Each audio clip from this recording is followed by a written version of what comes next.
Karma by को जानते हैं आप लोग? नहीं जानते। इसी कलयुग की माई थी कर्मा बाई। मांग मांग के खाती थी वो, जहां जाती थी मांग के खाती थी।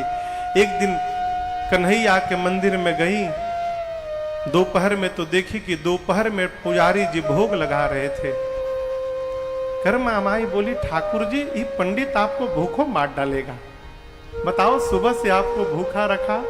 प्रभु यहां तो मेरा कोई अधिकार नहीं है, लेकिन तुम एक काम करना, कल सवेरे 6 बजे आ जाना, भूख लगी होती है तुमको, मैं कुछ तुमको खिला दूंगी, उसके बाद बढ़िया चकाचक यहाँ 56 भोग पाना दिन में। बोल के गई और उसको विश्वास था कि मेरा कन्हैया अवश्य आएगा। सवेरे उठी 5 बजे, नहाई भी नहीं, न आंगन साफ की, पहला काम किया खिचड़ी बनाया उसने। जैसे खिचड़ी बना के रखी, 6 बजा, दरवाजे पर एक 8 साल का बच्चा चला आया और आकर बोला, माँ जल्दी खिला दे, बहुत जोर की भूख लगी है। कर्मा बाई ने खिचड़ी खिलाया। अब ये नियम नित्य का हो गया। रोज भगवान आते थे, रोज कर्मा भाई भगवान को खिचड़ी खिलाती थी। एक दिन ठाकुर जी खा के गए, 6:30 बजा होगा, कर्मा बाई बर्तन साफ करी थी, तब तक एक महात्मा गुजरे। महात्मा बोले, इतने सुबह सुबह भोजन कर लिया इसने? बोले, अरे माई इतने सवेरे सवेरे तू खा ली? बोले, मैं नहीं खाई, वो कन्हैया आया था ना भोजन करने।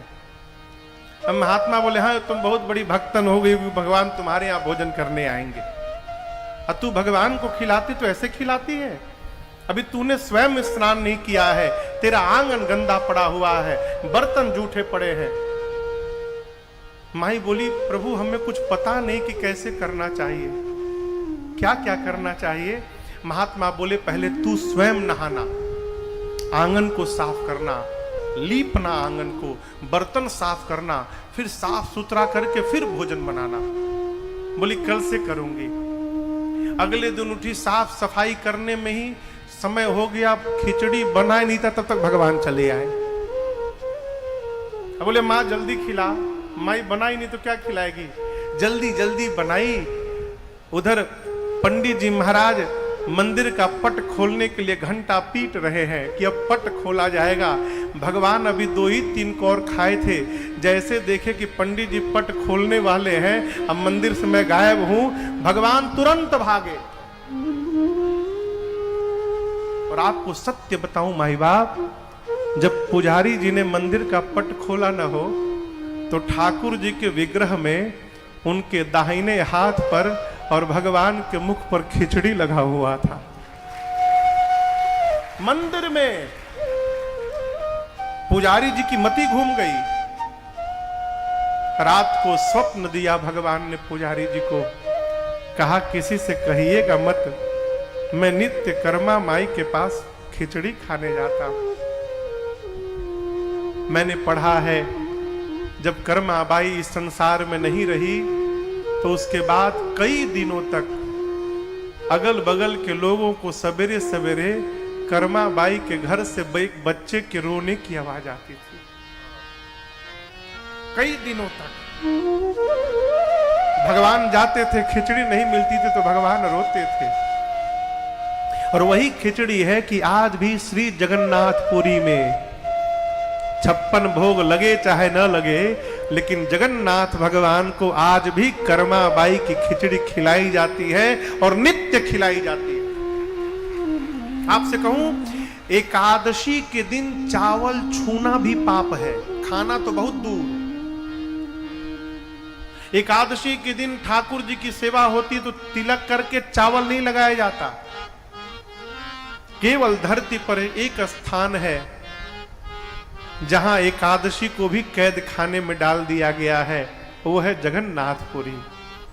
एकादशी भगवान गए, जाकर जगन्नाथ से स्वामी से बोले कि आप खिचड़ी नहीं खाएंगे, चावल है। क्यों? मैं आया हूं, एकादशी हूं। भगवान ने कहा, तुम मेरी कर्मा माई की खिचड़ी छुड़वाने आए हो, डालो इसको जेल के भीतर। आप जाइएगा तो मंदिर के पीछे एक कारागार बनाया गया है और वहां एकादशी को उल्टा करके लटका के बंद किया गया। पूरे धरती पर एकमात्र स्थान है जगन्नाथ भगवान की पुरी, जहां पर एकादशी का कोई प्रभाव नहीं है। वहां भगवान नित्य चावल पाते हैं। अब बताओ, कर्माबाई के लिए यदि रघुनाथ जी आ सकते हैं, कन्हैया आ सकते हैं, हमारे आपके लिए क्यों नहीं आ रहे माई बाप? कारण मैं बताता हूं। कर्मा ने जीवन में भगवान से कभी कुछ मांगा नहीं हो, लुटाती ही रही अपना। और याद रखिएगा, जहां मांग होती है वहां से प्रेम समाप्त हो जाता। यदि आप भगवान का दर्शन प्राप्त करना चाहते हैं, इस जन्म में नहीं, अगले जन्म में, उस जन्म में नहीं, उसके अगले जन्म में यदि प्राप्त करना चाहते हैं माई बाप, तो मांगना बंद कर दीजिए। क्यों? आपसे यदि कोई रोज आकर मांगे, आपको अच्छा लगेगा? आपको यदि रोज मांगा जाए तो आपको अच्छा नहीं लगता।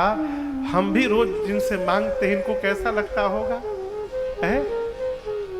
जिसको प्रेम करते हैं उससे मांगते नहीं है माई बाप, वहां लुटाते हैं। आप भी लुटाइए, अपना मन इन पर लुटा दीजिए।